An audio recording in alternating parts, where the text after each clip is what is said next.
Então, nesse texto aqui, A Origem do Capitalismo, a professora Ellen Wood, página 77 e 92, vai elaborar para a gente, então, o que foi esse processo de enclosures, esse processo de cercamento dos campos, fundamental para a acumulação primitiva de capital.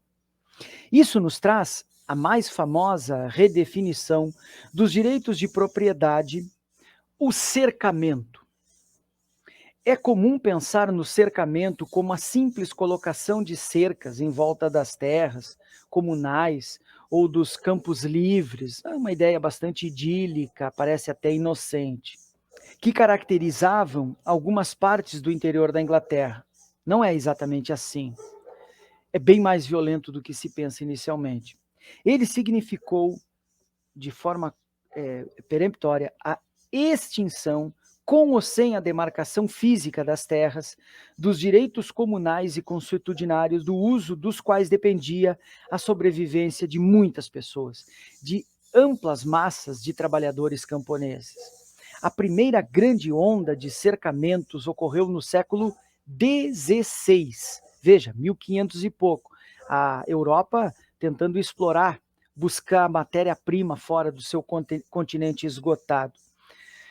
Quando os nobres procuravam expulsar os camponeses servos das terras que pudessem ser lucrativas, usadas como pasto na criação de ovelhas, que era cada vez mais lucrativa, porque fornecia o fio para as tecelagens inglesas, é claro.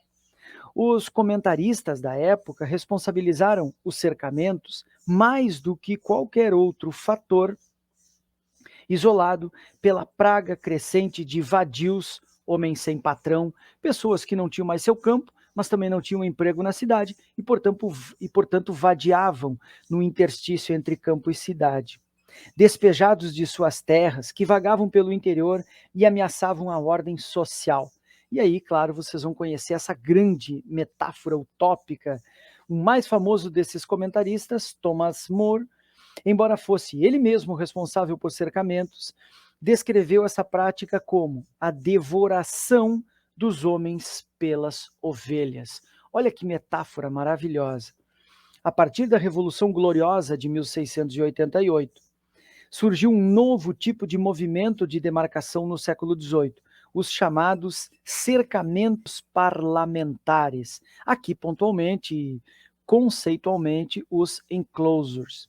Nesse tipo de cercamento, a extinção dos direitos de propriedade problemáticos, que interferiam na capacidade de acumulação de alguns proprietários, passou a ocorrer através dos decretos do parlamento. Isto é, por outros termos, a extração da força de trabalho através da extinção das pessoas do campo, para que o campo começasse a trabalhar em função da indústria, em função da máquina, é um processo legal, é um processo arbitrário. Sem o Estado, isso jamais teria ocorrido. E mais, sem um aparato burocrático legal do Estado.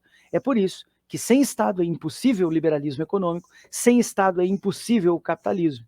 É claro que quando um sujeito como Smith imagina a mão invisível do mercado, ele está, obviamente, escondendo o punho de ferro do Estado, que é o grande organizador da barbárie social do capital.